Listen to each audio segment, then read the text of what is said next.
Hi guys, and welcome to the Truck King YouTube channel. So here, it's the Hummer. It's the SUV, all-electric Hummer. And this thing weighs 9,000 pounds, and they keep telling me that it's a monster off-road. Well, I'll be the judge of that, because we're gonna go find the mud, so stay tuned, you'll wanna see this.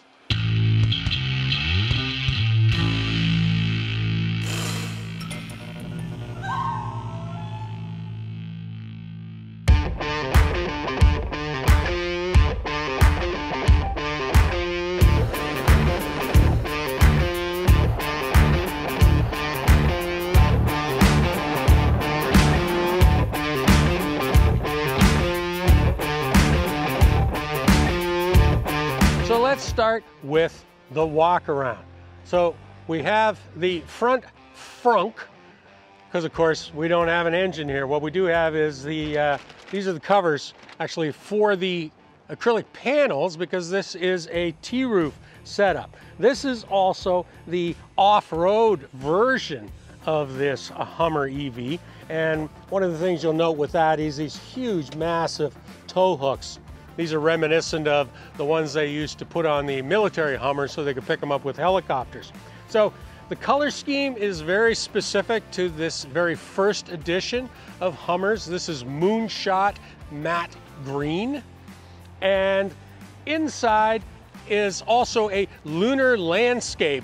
I don't know where they got this lunar idea from, but everything inside is like maps of the moon, and in the speaker covers there's even a little spot where Neil Armstrong's footprint is embedded in the mesh. So as we're working our way back, this entire body style is very reminiscent of the last generation of Hummer, the H3. The key difference with this SUV, say from the truck version, which is also out now, is about 9 inches of wheelbase. However, here we've got air suspension at all 4 corners, and we've got 3 motors on this Ultium platform. So we're driving 2 at the rear, 1 at the front, and coming around to the back, we've also got the massive spare here, and they have left nothing for you to do because everything is powered. Even that latch gate right there is opening up all on its own. So as far as the kilowatt hours, distances, breakover angles, I can't remember all that, so I'm going to get Steve to put all that stuff up right here.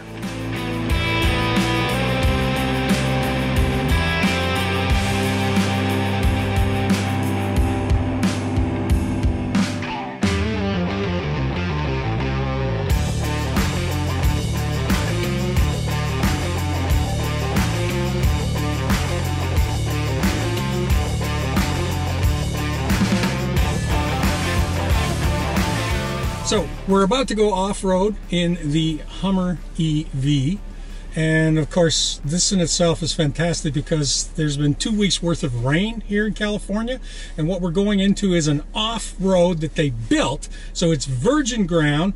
And I can tell you right now that this quagmire is not only reminiscent of the kind of stuff that we run up in Ontario, but it's some of the gnarliest mud I've seen in a long time. So if a 9,000 pound truck can get through here, I think that's saying something.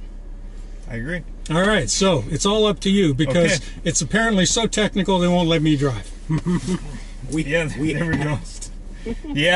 So we're going to go ahead and run this course, the man-made course, as you mentioned too. We're going to start off here in terrain mode. So we have the driver mode control. We're going to rotate that over, accept the conditions, which is basically lighting the traction control and the stability control light, because we're effectively turning those off in this mode. This mode is speed limited to roughly 80 kph.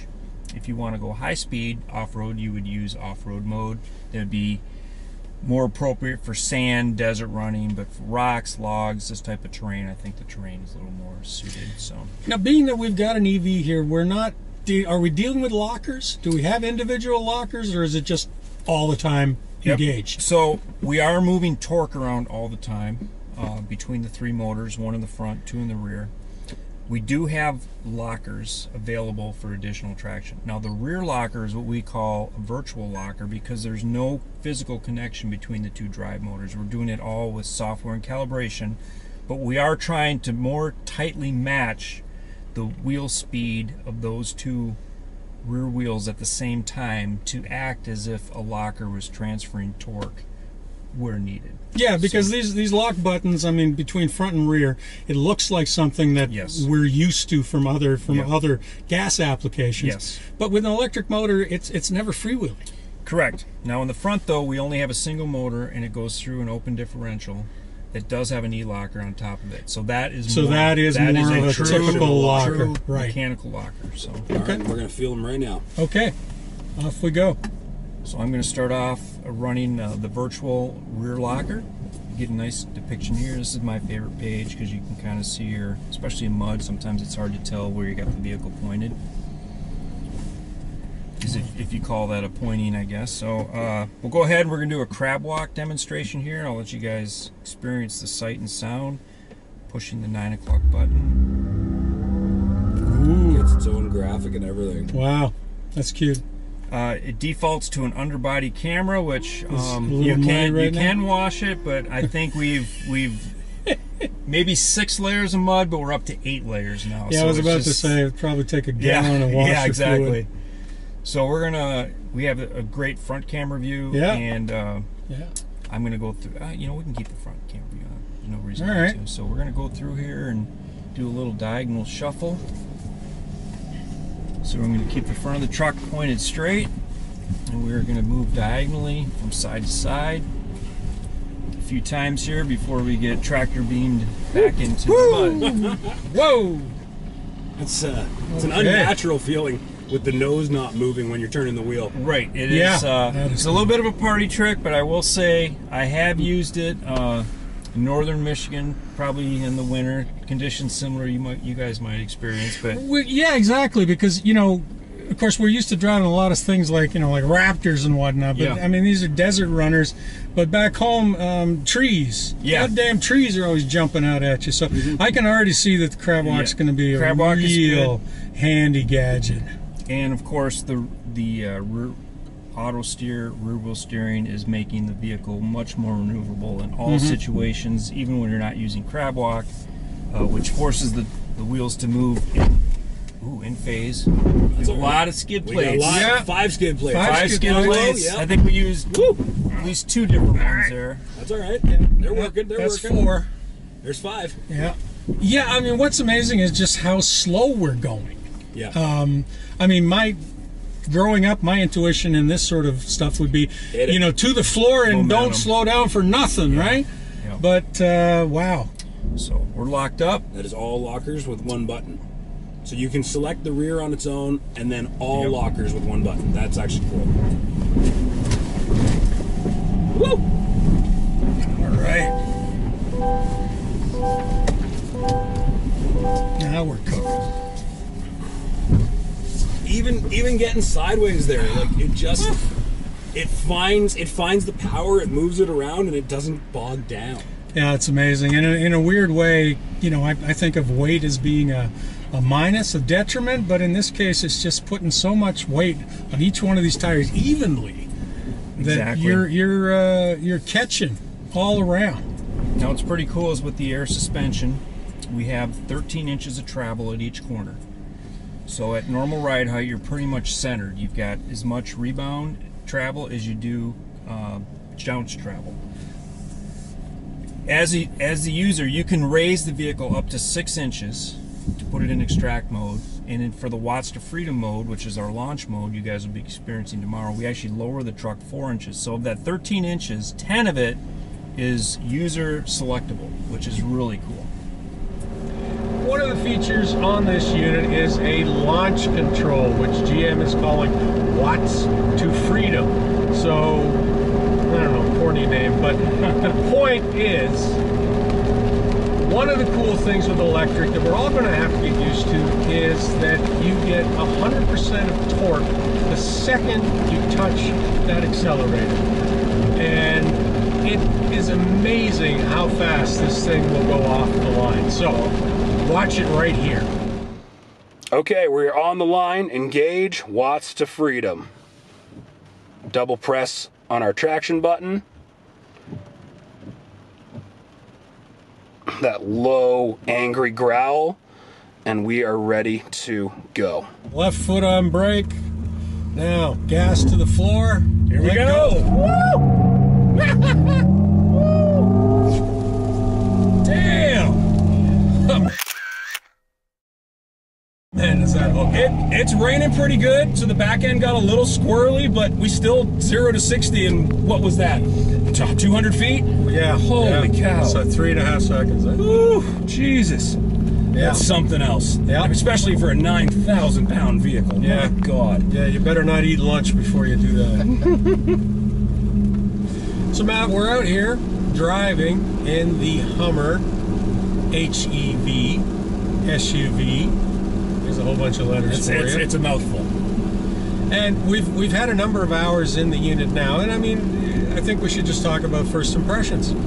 I can certainly start off by saying that I've been around long enough that I was at the H2 launch back in the day, also the H3 launch.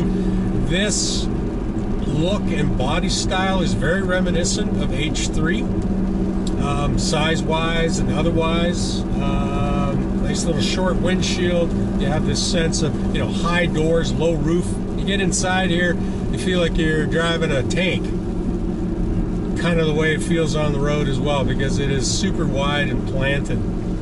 So, but nevertheless, you know, we're talking about an EV vehicle. This is the GM Ultium platform is what is underneath here. That's 3 electric motors. Dual rear, single front. Exactly. And then the SUV gets the 180 kilowatt hour battery, which is slightly smaller than the truck, but still pretty large. Well, what's kind of neat about it, I realize as we're driving it here today, is this Ultium platform. GM actually coined the phrase skateboard well over 10 years ago, meaning a battery pack with 4 wheels attached to it, looked like a skateboard, and you're gonna use that with all sorts of different body styles, whether they be pickups, sedan, SUV, etc. I think that's kind of carried forward to this now. So, Like you were saying, getting in this thing this morning, this is the Extreme Off-Road Edition that we're in right now, driving. So we have the 18-inch wheels and the 35-inch mud tires on this one. And we came through a twisty, windy, kind of broken road section this morning in the mountains here in Napa. And the bigger tires translated to a softer ride, at least to me. How did you feel about it this morning? yeah, I mean the 24s, which is basically the mall crawler edition, they definitely have less sidewall and they're stiffer. These were soaking things up better. I mean, it's a minor difference. It's certainly one that you would notice. And when you go out to purchase this, you're going to have to decide, am I buying an off-roader or am I just buying a real tough-looking city cruiser, you know, as to which package you want.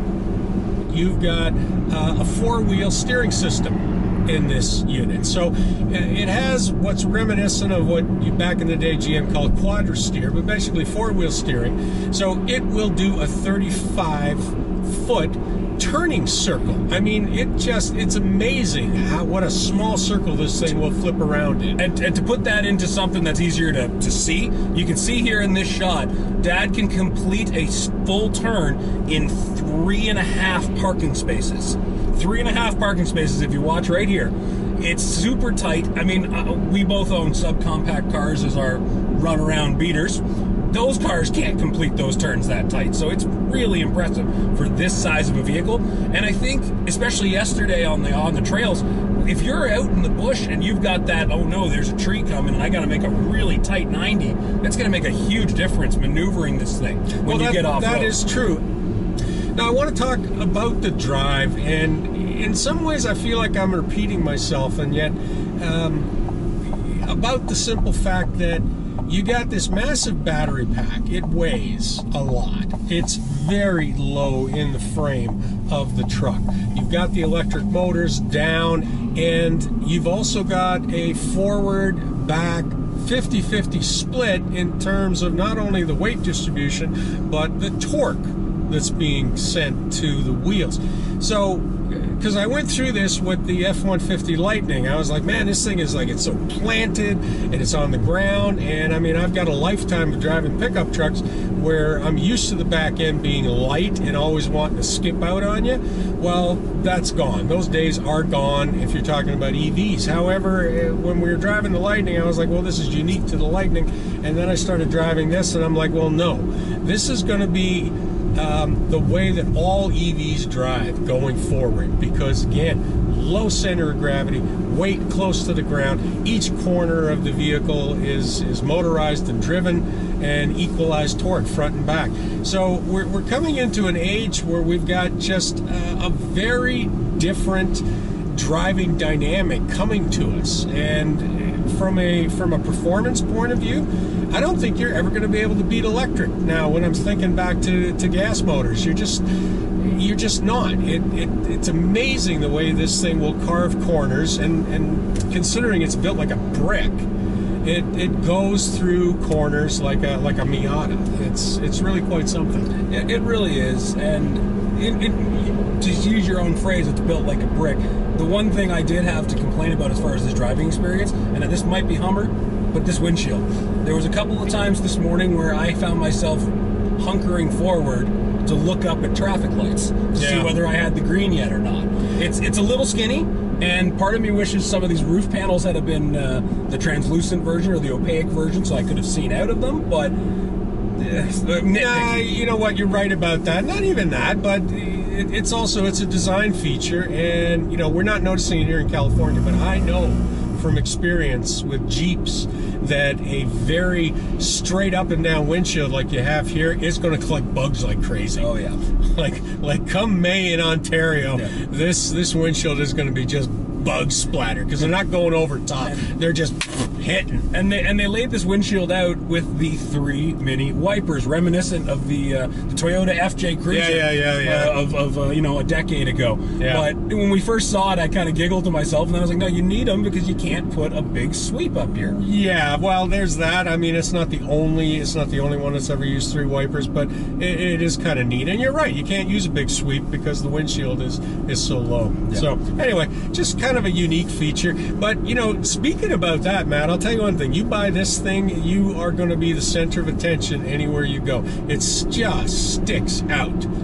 We've had a lot of looks today, up to and including a local state trooper that pulled over to ask us what was going on, because he saw a lot of these on the road this morning. Hey, so, you guys! We garnered a lot of attention wherever we've gone the last 2 days, and certainly we spoke about this yesterday. If you buy this vehicle, you might be a lot of guys buying it for business. I remember, you know, when the H2 rolled out and people bought them and plastered them with wraps and business names, because no matter where you go, you can see it. And to boot, the front end with those acrylic letters from wall to wall, and the way that the lights move, the signals kind of cascade. When it's charging, it's showing you your bars. It's constantly doing something to convey movement at the front end. It catches your eye no matter where you go. Yeah. So at this point, we should talk about price.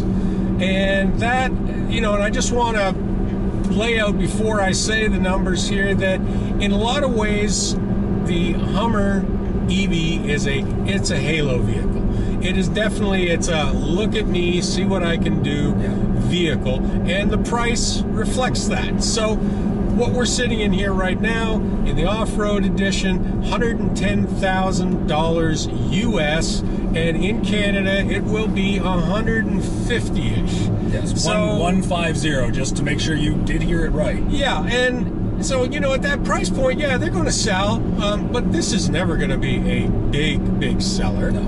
And in a lot of ways, I've said it once already, but I will reiterate, I really think that a lot of what we're looking at here is GM wanting to make a big splash with a vehicle that just sticks out so that they can kind of try to sell this Ultium platform, this EV platform, and some of the other technologies that are being shown off in this vehicle. And to that point, you can develop and refine the platform on a smaller scale. If you're only selling 1,000, 2,000, 3,000 units a year for the next year, you know, if there's a problem, you can fix it. If there's something you need to change, you can dial it in before it goes into, say, a slightly smaller or a vehicle that is more widely accepted or mass produced. So it's a chance to tune it while it's still not the biggest source of the market. That's at least the sense that I got when they were talking about it yesterday. Because there's so much in here. Your e-locker system, your fast charging, the aggressive regen on this thing. There's so much in here that they've done in one platform that you got to make sure that it's bang on, especially when you move it into your more meat of the market Silverado, Sierra. So that's it for this one, folks. We've covered a lot here today. Before we go, though, I'd like to hear from you. I'd like to hear about what do you think about this Hummer EV, and particularly with this color scheme, this moonshot green matte color that they've come up with, and that interior lunar design landscape thingy. So, but before you go, please go below, hit like, hit subscribe, hit join and become a member of the channel, and then come back soon to see what Truck King is testing next.